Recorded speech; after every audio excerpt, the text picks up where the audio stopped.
Harry Turtledove, king of alternate history, ruler of the what if, titan of timelines. He made that book about the South getting a bunch of AKs during the Civil War. It's a time-honored tradition on this channel to talk about Turtledove. Talk is probably the most diplomatic way of putting it.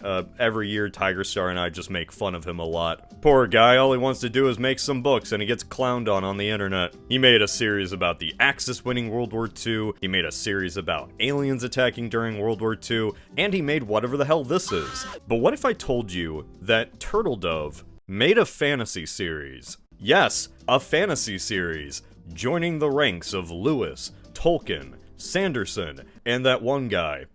Turtledove made a high fantasy series. A whole different world. A fantasy world, not alternate history, with dragons and magic and shit. It's World War II, isn't it? It's gonna be based on World War II. Alright, jagoffs. The Darkness series is a 6-book epic set on the continent of Turtledove. Turtledove? I don't know, there's no official pronunciation. Turtledove. I'm gonna call it Turtledove. So Turtledove's been consumed by war between its various little kingdoms. Each kingdom's role in this war is loosely based on some actual country during World War II. Yep. Say what you will, but I think this idea is pretty interesting. Is it wrong that this series is based on World War II? No. But is it also incredibly funny? Yes. So I'm gonna talk about it. So many lore videos exist about A Song of Ice and Fire, or Lord of the Rings. But where are the videos about the Darkness series? It's this one. I'm the best you got. Here's a question. How does a fantasy world act? Like, what's the society like? I know this sounds like a dumb thing to ask, but stick with me. Your typical fantasy setting is medieval. Medieval in aesthetic, and especially in society. Kings, queens, knights, that sort of stuff. Some series really go hard on the whole feudalism thing, like A Song of Ice and Fire. That's just feudal politics. The world of Darkness is not like any fantasy world I've ever seen. Not because it doesn't have fantasy elements. No, there are plenty of those in the books. There's dragons and magic. You even have warring kingdoms. But here's the thing. These medieval kingdoms don't really act like medieval kingdoms. These peasants don't act like peasants. There isn't much of a feudal structure here at all. Instead of peasant armies fighting for some lord or against an invasion of orcs, the battles in Darkness are fought by citizen soldiers. Soldiers who aren't fighting simply for a king, but for their country. This might not seem so strange to our modern eyes, but trust me, when you're so used to medieval politics and medieval fantasy, this catches you off guard. If A Song of Ice and Fire is largely inspired by medieval Britain, then the Darkness series is like Europe in the 19th century. Everyone here is basically acting like the German Empire did after defeating France. They're a kingdom, fighting for a king, but also a people. One funny thing is these soldiers don't even fight with swords or bows. Oh no, everyone fights with sticks. Like mages' sticks. They shoot projectiles at the enemy, and they have to reload their magic.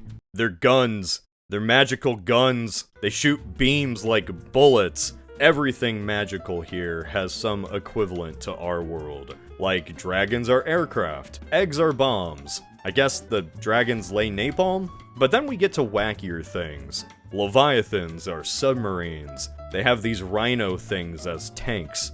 So, I know I say this a lot, but I'm a bit of a Turtledove critic. The real character of Turtledove novels is the scenario itself. That's where Turtledove strives. Problem is, you gotta deal with all his actual characters. Oftentimes, storylines just blend together as everyone acts the exact same. At least with those alternate history stories, you knew what a Germany or Soviet Union was. Now, imagine a Turtledove book where every language, culture, and nation was entirely made up. Imagine it. Using the internet without a VPN is like leaving your phone unattended in a crowded space. One quick moment, and it's gone. That's why I want to give a huge shout out to the sponsor of today's video, Private Internet Access, the most transparent VPN provider in the world, with over 30 million downloads. But what exactly is a VPN? A VPN, or Virtual Private Network, is an app that hides your IP address and secures your internet connection by creating an encrypted tunnel, keeping your digital life safe from prying eyes, and protecting your private information from those looking to exploit it. Private internet access safeguards your personal data with top-tier encryption and a global network of servers, shielding your online activities from your internet service provider, network admins, and even government censors. It also lets me access geo-restricted content from all around the world by allowing me to change my IP address to one of 91 countries and all 50 US states. PIA is one of the few VPNs that supports P2P file sharing, making it a solid choice for anyone looking for more privacy and flexibility online. Private internet access is available on all platforms: Windows, macOS, Android, Linux, iOS, and more. And you can use one subscription to protect an unlimited number of devices simultaneously. Support the channel by using my link in the description to grab an 83% discount on your PIA subscription. That's just $2.03 a month, and you'll even get 4 extra months completely free. Plus, there's a 30-day money-back guarantee, so signing up is risk-free. And if you ever need help, 24/7 customer support is always available. Man, doing this voice really hurts my throat. So typically, I would just go through the series book by book, explaining the story, summarizing how it went. But you know what? There's no point in doing that here, because you can probably guess from just the concept how this is going to end. Maybe you want to find that out by yourself. Maybe you don't even know how the real World War II ended. Well, in that case, this series is for you. Before reading though, think of this video as your helpful guide to figuring out who the hell anyone is, since the reading experience for the first book is kind of like drinking out of a fire hose. But even though I think we all know how this is going to end, spoiler warning anyway. Spoilers for World War II. One major rule in writing when it comes to exposition is to not overload the audience with information. Concepts, places, or people should be introduced and taught naturally in dialogue. It's difficult to do, which is why so many writers are bad at doing it. Exposition is even more crucial in fantasy since this is a fake world that has an entirely different history and rules. This is why most fantasy stories begin small, get a reader accustomed to a protagonist or anchor character to latch onto, and then the world develops naturally around that. The Darkness series does not do that. You are dumped with lore and exposition right off the bat. Kingdoms like Forthweg, Kusamo, Lagoas, Sibiu, Algarve, and my personal favorite, Gyangos. Each of these kingdoms, like I said before, is based off an actual nation's role in World War II. But here's the kicker. These kingdoms don't have the culture of the nation they're based off of. The Germany of this world, Algarve, isn't just a carbon copy of Germany. Oh no, they have the culture of the Italians.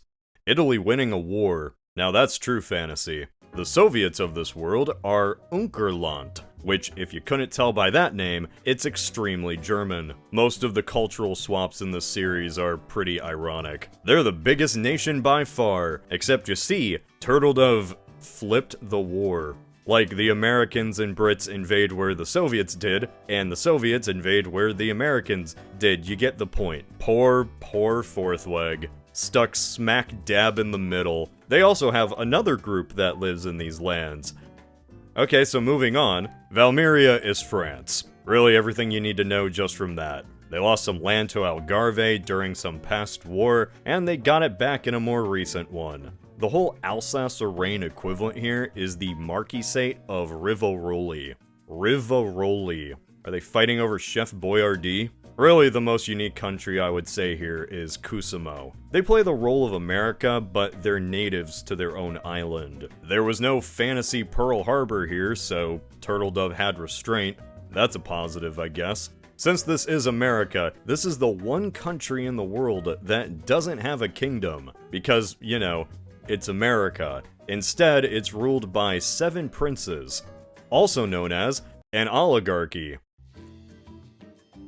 Okay, so this world has one main continent called Turtledove. There's also some other smaller islands, but they're not as important. Antarctica's here too, and it has Antarctica people. Glad we got that squared away. A generation ago, the continent fought one large interconnected global conflict. This was the 6-Year War, a war where everyone fought against Algarve. So it's Germany. The Algarvians in this world were even responsible for the fall of an ancient empire, the Conians. We'll talk about them later. In more recent times, the Algarve just went full Fire Nation, and the rest of the kingdoms teamed up to beat them down, thus concluding the 6-Year War. The kingdoms of Jelgava, Sibiu, Lagoas, Valmira, and who could forget Unkerland, were victorious. They high-fived while Algarve was punished with the Treaty of Tortuche. Then Unkerland collapsed into civil war. This was the Twinklings War, which is just the worst name for a conflict.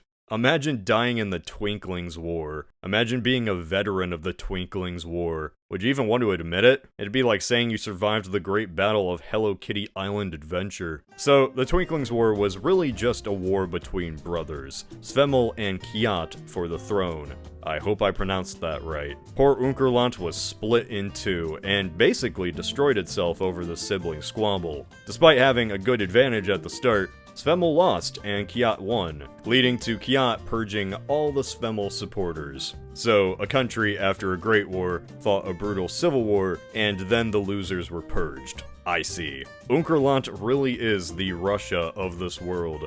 They even fought a border skirmish with Giangos, a country that just recently saw an industrial revolution. Oh wait, I'm sorry, a magical revolution. Mages could now produce things faster, with magic. Okay, so it's Japan in World War II. This isn't gonna end the same way as Japan, right? Right? Okay, so a generation after this war, Algarve is back, and they are pissed. Algarve annexes the Duchy of Berry, a duchy that split from Algarve after the war, and Algarve wants it back, to unite all the Algarvians. Poor Forthweg just gets rolled over. This is a kingdom with an inferior and outdated army. Magically, of course. Forthweg gets invaded and divided between both Algarve and Unkerland. Alright, so you get the point. This is a funny concept. You don't need to read 6 books to assume that Algarve isn't going to win. There were some slight changes here and there, of course. Not everything in the storyline follows the war exactly. But when it comes to the big picture stuff, yeah, it's pretty spot on. Like, King Menzentio, leader of Algarve, goes out in a bunker, downfall style. That is the funniest way any fictional king has ever died. What really is the Darkness series? Is it a fantasy story of its own, or is this just historical fiction? What does the reader walk away with? Is this meant to be a guessing game for which fantasy nation is which? Is this a game I just spoiled? I mean, even if it was, the game kind of gets old after 6 books, right? Then you're weak into reading nothing but characters retelling World War II, with dragons, talking about how bad Algarve is. Spoilers, they get divided into East and West. The Kusamans destroy the capital of Giangios with a very powerful spell. A very powerful spell.